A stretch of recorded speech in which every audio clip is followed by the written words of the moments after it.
So there's this idea called the emotion contagion, which is basically a phenomena which occurs when people pick up on cues from a picture or a video and it produces the same emotion in them.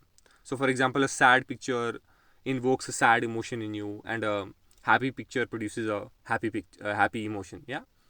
But the interesting part about this idea is that a sad picture is far more capable of producing a sad emotion in you than a happy picture is capable of producing a happy emotion.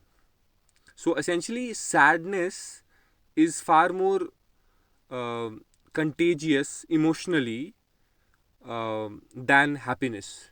And this idea affects our lives in so many ways, and that is what we're going to discuss in today's episode of Perfectly Average.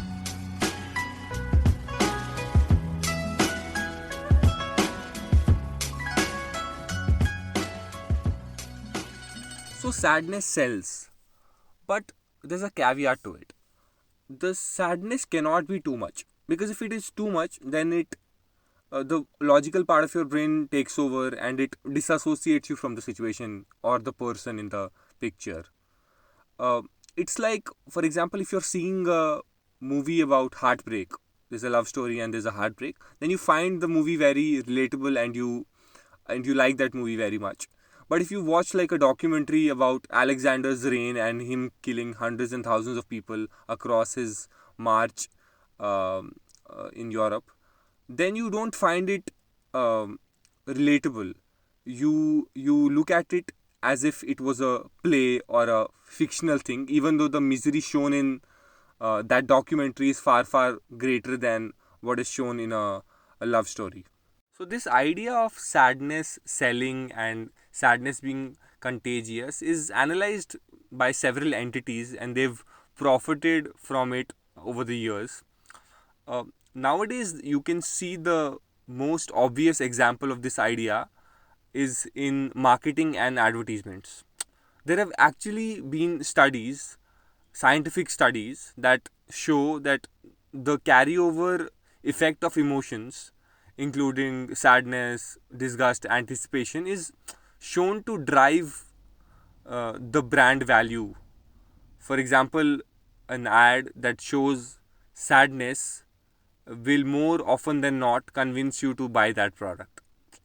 Because nowadays, a product is marketed as something that has been missing in your life, not something that you should try and enjoy, but something that you should have had all along, but you're just missing out on. Because the idea is simple. If you're happy, then you wouldn't need external validation and gratification from materialistic things and experiences that are artificial. For example, if you're happy and you enjoy staying at home, then no ad about traveling can entice you to go on that trip to Malaysia. I don't know if this observation is true or not, but I've seen a lot of artists that talk and they make music about sadness or failure tend to get more followers than artists that make songs that are very happy and glee. Uh, I think the reason behind that is because people, when they see a successful person and get to know that they have also failed in life, it tends to make them feel a little better. It makes them feel okay, and I guess that's one way of seeing how sadness is more powerful than happiness.